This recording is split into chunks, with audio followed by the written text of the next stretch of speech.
we've been going through this story of Joseph, right? If you think about it, we discussed. I'm like flipping back in my Bible to see. We discussed this idea of Joseph being a little jerk, and then last week we discussed this idea of Joseph getting sold into slavery, right? And we build up to this point, and Joseph gets sold into slavery.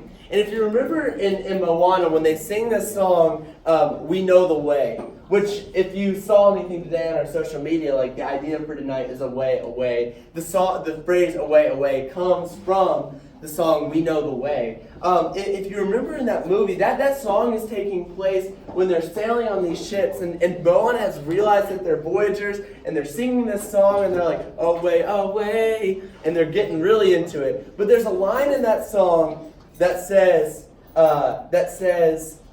we know where we are. And what's happening in Genesis chapter 39 is Joseph is placed in another place where he knows where he is. But to be honest, it's, get ready for it, away from home. It's not near his home. It's far away from anything he's known before. And when we start reading in chapter 39 of Genesis, if you want to go ahead and be turning there.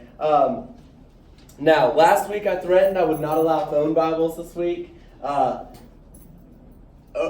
see like several of you don't have your Bibles. If you want to pull out your phone Bible, go ahead and do it this week. But next week I'm for real cracking down. And next week I'm going to send out 3 reminders leading up, bring your Bible tonight or else death penalty. Just kidding, not that intense. But just to get excited. But go ahead and be opening to Genesis chapter 39. And what I want us to do is I want us to go ahead and read verse 1. Don't make me get on to you guys. We're going to read verse 1 of chapter 39. It says, Now Joseph had been brought down to Egypt, and Potiphar, an officer of Pharaoh, the captain of the guard, an Egyptian, had brought him from the Ishmaelites who had brought him down there. Now, this is an interesting character. We immediately meet this character of Potiphar. Now, Potiphar was an interesting fella. He was not, a lot of times you picture him, he's strapping dude, really awesome looking. For some reason, I always picture Potiphar to be bald. It's this weird, imagery that I sort of get with the idea of Potiphar. But Potiphar was a very important individual in the court of Pharaoh at this time, to the point of pharaohs at this time when they died, and many of you probably know this, would go and they would have this huge burial ceremony. They would go in these massive pyramids. That's the word. I'm struggling. But they would go and they would be buried in these massive pyramids. Well, according to the Egyptians, the pharaohs could not go into death alone. So the people who would be on the court, the captain of the guard, the people who would be right there next to Pharaoh, the closest allies, like Potiphar in this story, would then have to go with Pharaoh and be buried with him. So they would go and they would escort Pharaoh into this tomb, where they would sit there and die with Pharaoh and escort him into the afterlife. So he had an intense job. This is what was expected of a person in Potiphar's position. And then another thing that we notice, though, is that in Genesis 39, it clarifies that he's an Egyptian. Well, you might be sitting there thinking to yourself, okay, yes, he's an Egyptian. They're in Egypt. Now, I don't want to get too historical here, but I think it's a pretty interesting thing that sets up the background of this story. If we kept on reading in this verse, so verse 1 through 5, in the first 5 verses of this, we would see that it mentions that he's an Egyptian 3 times. It mentions it in verse 1, it mentions it in verse 2, and it mentions it in verse 5. That Potiphar's an Egyptian. And so you might be sitting there thinking, well, duh, he's obviously an Egyptian, so what's the big deal? Here's the thing. Because Potiphar was an Egyptian, Moses wanted us to know that. Moses was like, hey, just to let you guys know, and you got to remember Moses wrote the book of Genesis, that he wanted us to know that Potiphar was an Egyptian. And it all makes sense. It'll make sense in a second.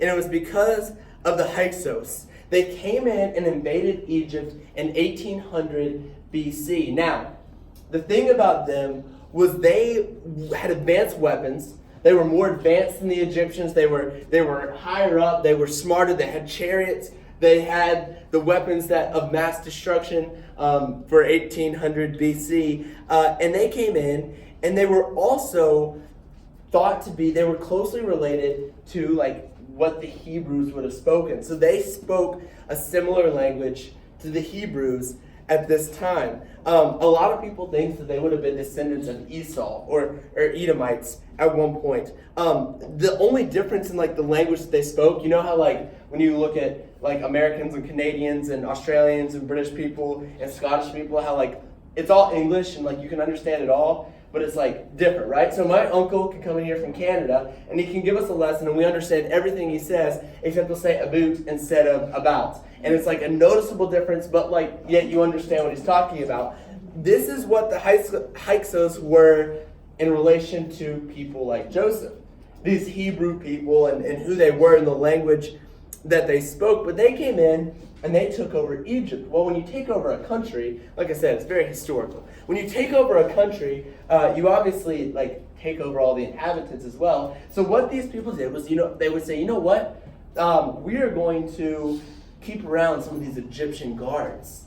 And these Egyptian guards would then be people who would govern over their own Egyptians. So they would sit there and they were all fine and dandy, and if they had their fellow Egyptian brother tell them to do something, it was better than if you had a foreign person tell you to do something. Now, this was probably the reason, and we're kind of going to jump ahead of ourselves, just because I think this is really neat. This is probably the reason that Joseph was able to rise to power so quickly, because he spoke the same language as the people that were in charge, as the Egyptians at this time. This is also probably the reason that when Joseph is going to bring his whole family, don't worry, we'll get there in a couple weeks. I know, spoiler alert, but this story's been around for years. So you have no excuses. But when Joseph brings his family in to town, they're so willing to say, hey, here's some prime land for you. You guys are awesome, and you speak our language. We can relate to you. Now, in 1500 BC, the actual Egyptians came swooping back in and took over North Egypt again.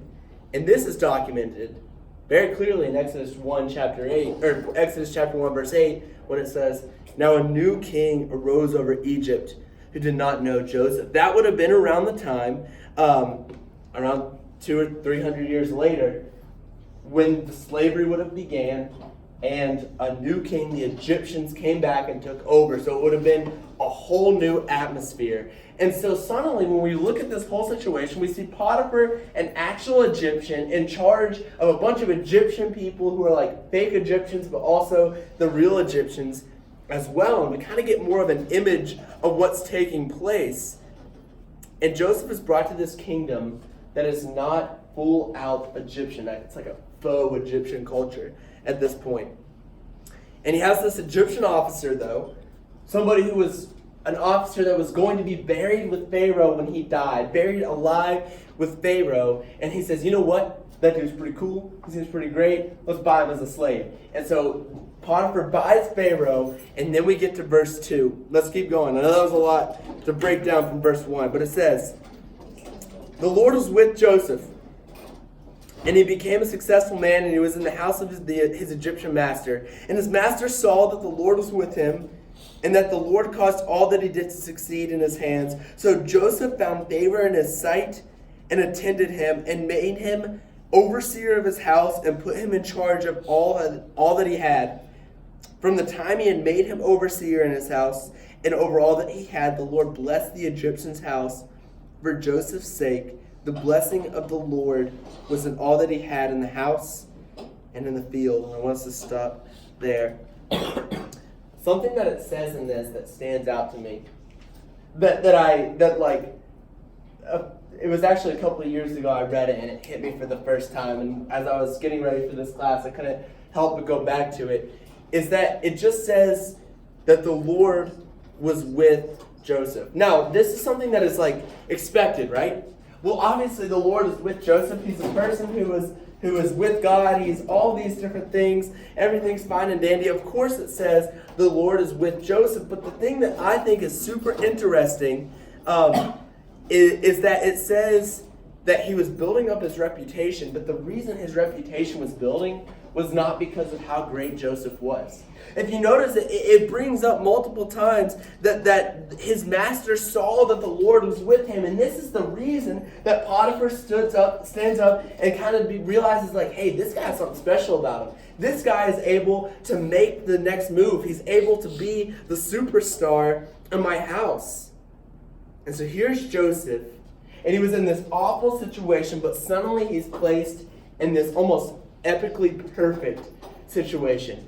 He goes from being a slave to he's still a slave, but he's in charge of someone's house, and he has the Lord with him. I'm going to go back to the story of Moana for a minute. If you remember Moana, there she was, a little baby girl. Oh, look. Also, I noticed this today, not to be like creepy. Her mouth is the same. So like it's definitely like Moana as a kid. Her mouth is like the same then as it is when she gets older. It's like blew my mind. I was like, they even got that detail right. Super cool. But the ocean chose her. Remember? It kind of showed her the ocean part of her. She was like, oh, and she walked into the ocean some. And later on in the movie, whenever Maui would knock her out of the boat, the ocean would put her right back in, and Maui just got irritated and angry with the whole situation. And Moana's sitting there, and it's like the ocean chose her. And she was benefiting from someone other than herself being in charge. Because let's be honest, in this situation, the ocean was vastly in charge. And here's Joseph, a guy who's originally in a tough situation, like Moana, her nation's dying and her island's dying, and he is promoted because God is with him.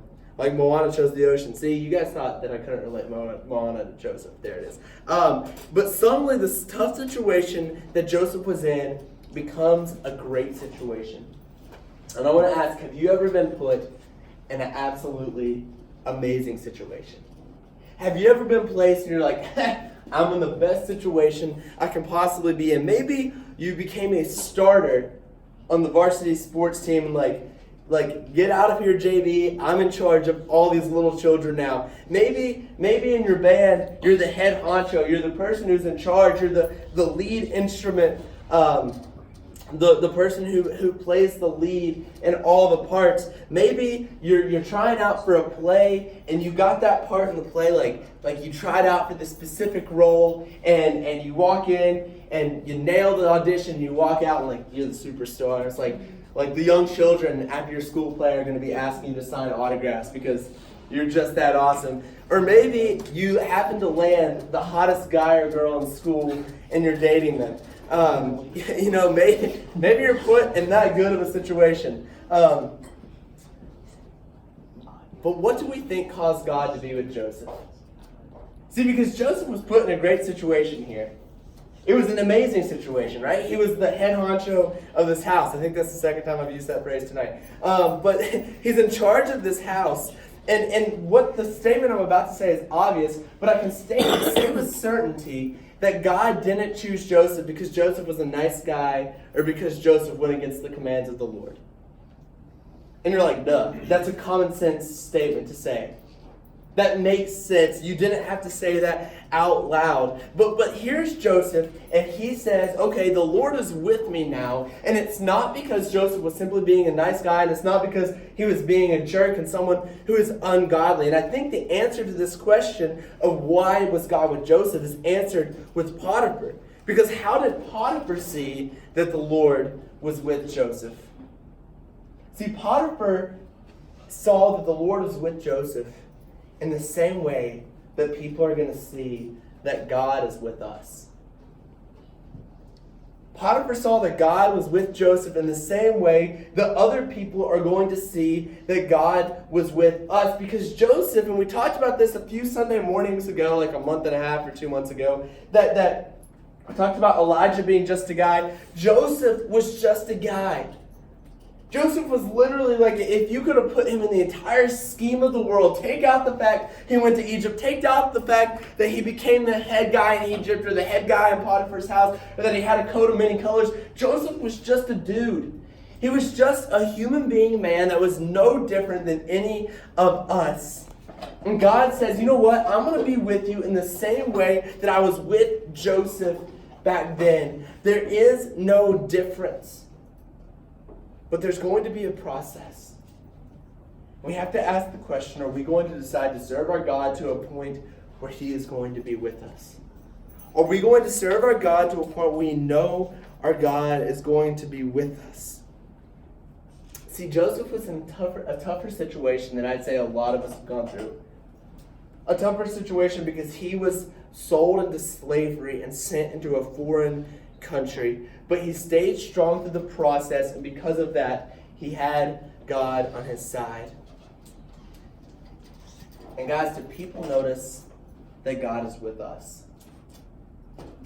Do people notice that God is with us? When is the last time somebody looked at you and the reaction to you was not, that guy is funny, or that girl's attractive, or that girl has the best stories, or that person's a genius? When's the last time somebody looked at you and said, man, I can tell God is with them. I can tell that they are a Christian. I can tell that God is on their side in everything based on the way they just live their life. See, we can sit here and read these stories about Jesus. We can go into the Gospels. We can study the Scriptures. We can be here on a Wednesday night, or on a Sunday morning, or on a Sunday night. We can do all these things, and that's great, and that's wonderful. But when is the last time we sat back and said, you know what I'm going to do? I'm going to apply these things to my life so that when people look at me, they can tell that God is with me. Because that's how I want people to see me. I want people to look at me and say, you know what? I can tell Jesus is on their side. And one of the coolest parts about this whole thing is that when we decide that we're going to put God above everything else in our lives, when we decide that we are going to be like Joseph and say, forget all this other stuff, I'm with you, God, and we decide to let him reflect in our lives, it doesn't just bless us. Because what's it say? From that time, verse 5, he made him an overseer in his house, and the Lord blessed the Egyptian's house for Joseph's sake.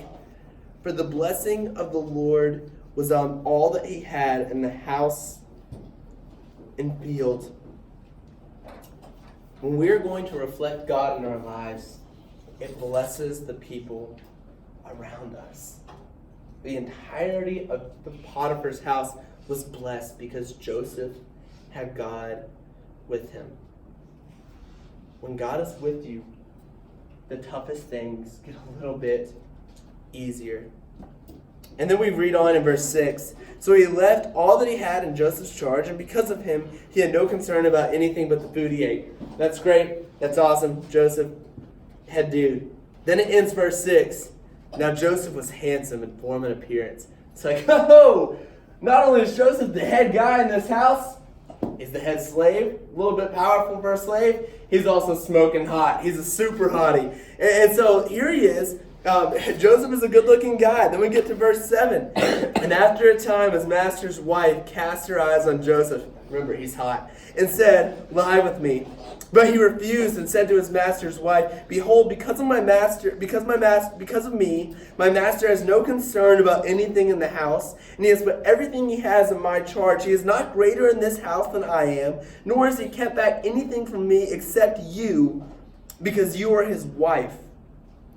How then can I do this great wickedness and sin against God? And as she spoke to Joseph day after day, he would not listen to her, to lie beside her, or to be with her. Joseph, for a slave at this point, has it all.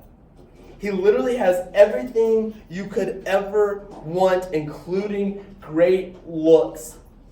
But then it says Potiphar cast her eye on Joseph. Potiphar's wife cast her eye on Joseph. And suddenly this amazing position that Joseph was in turned into a situation where he was going to have a little bit of trouble. Suddenly he is getting bombarded with an epic temptation. It says that every single day, day after day, Potiphar's wife comes to Joseph and berates him, begging him to sleep with her, begging him to come to her, and he declined every single day. He was not given the opportunity once, but over and over again. And he declined every single time because of the respect of the ones that were over him and the respect for his God. It even says in verse 10 that he says he would not even listen to her anymore. He had decided that this was not going to be a sin that he was going to fall into. And as I go through this story, the question that comes to my head is, how often am I put in an amazing situation, and the second I am tempted to sin, I just go ahead and give in? How often are we hanging out with the most popular crowd there is, and they use language that isn't appropriate, and you want to fit in, so you just use it anyways? How often are you with the sports team and you have a practice or a game on a day when you have a service, and you're like, you know what, forget that, I'm just going to stick with this because I can't let the team down? How often do we have a big show coming up and there's the show practice or a time to worship, and you're like, man, I'm going to have to choose the time of worship or the time to practice my show. Or maybe you just practiced your band show for 8 hours in the hot summer sun, and it was on a Wednesday, and that night you're just not feeling it. Maybe it's like you're playing video games online with your favorite game there is, and the person who you're sitting there talking with throws a joke out there which is hilarious, and you're like, I just gotta chime in with this awesomely hilarious and appropriate joke I heard the other day. Maybe you landed that super attractive significant other, and they're acting a little bit like Potiphar's wife. Whatever it is, it's very dangerous, and it's very tempting, and it's incredibly easy to fall off the edge. And every bit of us is going to want us to join in with them. We're going to have to be ready to take a step back, refuse to listen, and stand strong. We have to be ready for the trials and know how to reject him, because those trials aren't going to just be once. Just like Potiphar's wife said, day after day, the temptation is going to be every single day, over and over again. And we're going to have to stand strong every single time. We'll have to put our foot down and say, the Lord is my God, and I will serve him only. But eventually, if the temptation is too strong, we have to get out. I put up this picture of this guy walking across the tightrope. This guy is flirting with falling to his death. If you've been to Niagara Falls, you know that it's deathly. People could, if you fell in, you'd be dead. There's no way around it. Yet, and we had this question of, are we going to walk that tightrope every single day? Joseph looked at it and refused. He wouldn't listen to her. He wouldn't talk to her. He wouldn't lie next to her or be with her. And he said that he was not going to do it. And we have to do the exact same thing. I want us to go on to 11 and 12. But one day, and I know you guys know this story. But I want to just read it. It says, but one day when he went into the house to do his work, and none of the men of the house were in the house. All right, so they were alone. She caught him by his garment, saying, lie with me. But he left his garment in her hand and fled and got out of the house. Joseph was put in a point of top temptation. You want to talk about a guy who is in the toughest position of his life. There he is at his young age, and he's alone in a house with a woman who wants him. You want to talk about a difficult thing to do. You want to talk about an easy time to give in. But Joseph said no, and he bolted out of there. His goal was to make sure that situation would not become a problem. He was not going to sit there and allow sin to creep into his life. And when we're faced with a sin like that, when it's in our face and it's the only option that we have, it's time to get out. It's time to run for the hills. It's time to leave as quickly as possible. Remember, I mentioned this earlier. In this song, he's singing away, away. And once again, it's time for us to get away, away from sin. Are we at an event, and I know you guys are going to roll your eyes at this, but are we at an event and the alcohol or weed comes out get out as quickly as possible. When people start gossiping, get up and leave. When people start telling dirty jokes and you know it'll be funny, leave. When something pops up on social media that's a girl showing off a little bit too much of herself, guys, close the app as quickly as possible. And girls, when it's something that pops up on social media that maybe causes you to want to immediately tell your friends and immediately gossip about it or immediately compare yourself, get out of the app as quickly as possible. And I know you're probably looking at me and you're like, man, I've heard this lesson 1,000 times. I've heard this idea. But the thing is that I want us to understand is when we look at this situation and we look at how Joseph handled a time like this, I can say that Moses wouldn't have written it in Genesis. It wouldn't have been inspired for Moses to write it in Genesis if it wasn't a big deal. Because the tiniest peak, the tiniest sip, the tiniest anything can cause a downfall that is a bigger downfall than just a few years of our life. When we look at Joseph, his goal is to get out of there. There was an instance in my life, and we don't have a ton of time, so I'm going to be quick. My cousins and I, this is when I was in high school, early high school. I was probably a freshman. And my cousins and I decided we were going to go camping. My aunt lived about a half a mile off the lake, down through the woods, and down a massive hill. It was Center Hill. If any of you have ever been there, it's like this to get down to the lake. We're like, you know what? Let's go camp by the lake for the night. So we started out on the journey, and immediately we started losing cousins. There were 6 of us. One of them stepped in a hornet's nest, got stung a bunch of times. He was out. So he went back to the house, and we're like, there's still 5 of us. We can fend things off. So we continued on this journey to go camping. And there we were, going down through some woods. We had machetes, and we were hacking our way through brush, and it was awesome. And we start hearing these noises all around us. And we're like, God, who cares? Keep on going. And we continue to hack away at the stuff. And then my cousin, who's right in front of me at this point, and I'm right behind him, probably about a foot behind him, slashes through a tree, and there, staring us in the face, was this creature doing this exact thing. Looking us in the eye, with his tongue flickering out and his tail rattling away, 2 feet from where we're standing, and then our next step would have been into the jaws of this very deathly creature. And I'm not going to lie, my voice hit an octave that I had never hit before, and I turned around and ran as fast as I could. Because I was not about to deal with this guy right here. Because in that moment, I knew that there was a creature right in front of me who could hurt me a lot if I would have gotten any closer to him without shooting him, and I didn't have a gun with me because I was underage. But I couldn't do anything at that moment, so I turned around and got out of the situation as quickly as I could. There's nothing that can hurt us more than sin. So when we're faced with it, it's time to turn around and run. It's time to turn around and get away from the sin as fast as we can. Verse 13 through 18 has Potiphar's wife calling out to her husband and saying, hey, by the way, Joseph just did this, and he tried to assault me, and he tried to get at me, and he's evil, and Potiphar sends him to prison, and he rots in prison. All these things take place. There are going to be times when we do something for Christ, and people are going to look at us and say untrue and hateful things about us.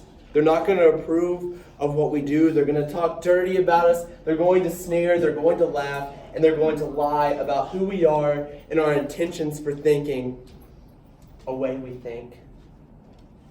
And our biggest problem that we have as Christians today is that we care about those things.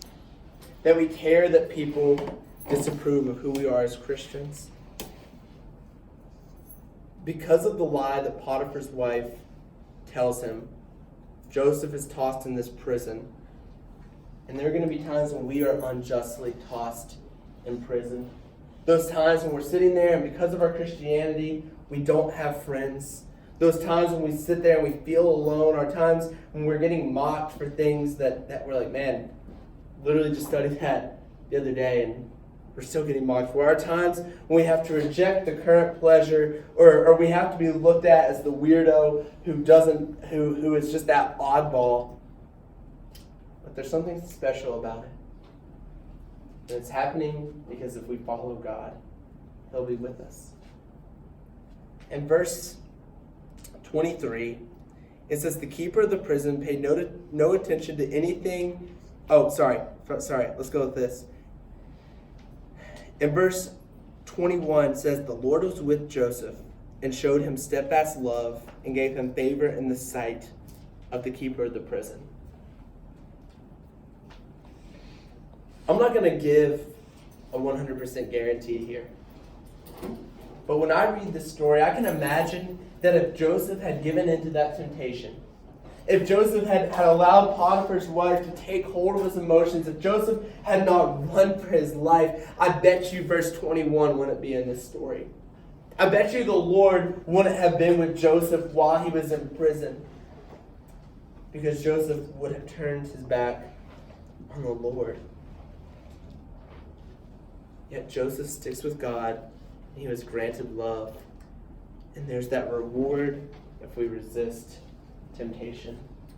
There's that reward that stands stronger than anything else, that's stronger than anything on this earth, that's going to last an eternity. Let's go ahead and stand up and grab a hand and say a prayer.